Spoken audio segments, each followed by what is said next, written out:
Hello and welcome to our 7-8 minutes of weekly Torah talk.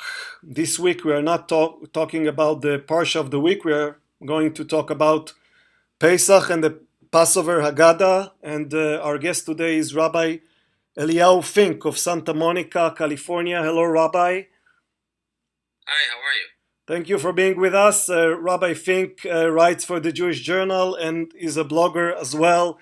Remind us the name of your blog because I can't remember it. Thanks. It's finkorswim.com. Okay. The topic today is, I'll say it in Hebrew. בכל דור ודור חייב אדם לראות את עצמו כאילו יצא ממצרים. One is obligated to feel as if they are leaving the slavery of Egypt every single year. So let's begin by asking a trivial question. Is it even possible? In fact, I don't think that's a trivial question at all. That was the question I was going to discuss. Oh, okay. So let's discuss it. Right? Because is it even possible? I mean, what do you think? I mean, we do this every year in America or everywhere outside the land of Israel. We do it twice every year. And we seem to be obligated in some way to feel Egypt and that we are experiencing the Exodus. It's so far from our imagination. We live such a beautiful, simple, carefree life. And as much as we can try to, feel the Exodus and feel the experience of the entire Seder, it seems very difficult to imagine how anybody could really feel this. Right, So and it's what not as if possibly mean? it's not even as if the Torah gives us any description of the feelings that the people of Israel the Torah doesn't share with us the feelings of those people. Well, I guess you could argue that the song by the sea expressed their joy, and because they expressed their joy, you would imagine they had some positive feelings about getting freed. It's not clear what they felt, but they definitely expressed themselves in a very dramatic way. Right. Okay, so But you're right. they Most were of the happy day, and there was some anxiety involved, but how can we even replicate that? right, and I don't even think it's possible to replicate another person's feelings. Even if you have empathy, you're trying to kind of make a facsimile of the other person's feelings.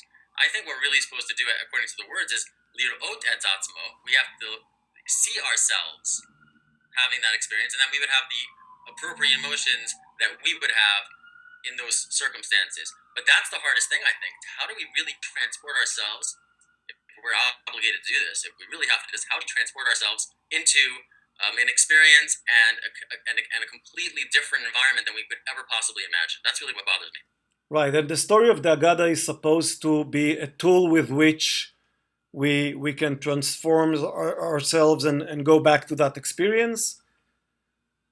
It seems that way, right? I mean, that's how we do it. We go through the whole thing. We start with the slavery, and we talk about all the things that the Jewish as slaves, and then the experience of the miracles as the Egyptians are being punished through these incredible plagues, and then we leave Egypt, and then we have this crisis at the water, and we have more miracles on the water, and that's when we say we need to feel that way. Well, it's really hard for me to imagine what it's like to actually be a slave, let alone be a freed slave, let alone to witness those plagues, let alone to then be in a place where I'm stuck at the water, and then the water splits for me, and the water splits for me in a miraculous way, and then I'm saved. It just seems like I don't know that I can do that. If I could do it once, I don't know if I could do it twice. I definitely can't do it every year. Well, maybe that's why we need 4 glasses of wine during the Seder. Maybe we should drink more glasses earlier. It's a little bottom heavy, right? And I asked you if it's possible, but then the second question would be why would we want to do it? Great question, right? So what's the point of it? So I actually think there's an approach that we could take that kind of turns this around a little bit.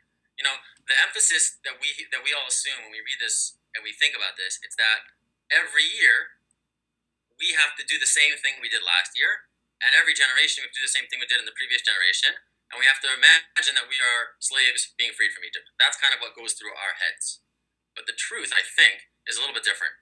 I think the emphasis is on every year you, which means that you, every year, should do this again with the assumption that you are a different person every year. Because if you went through a whole year and you didn't change at all, or your experiences didn't change how you would approach something so grand, so important as the Exodus, then, I mean, feels like you haven't really done much. So the assumption, I think, should be that you've changed over the year. And the things that happened throughout the year maybe felt like they were somehow related in some small way to what you're experiencing at the Seder. So the emphasis is not that you have to think like you're actually in slavery and that you're actually going through the whole thing. That's the canvas upon which we should take the year.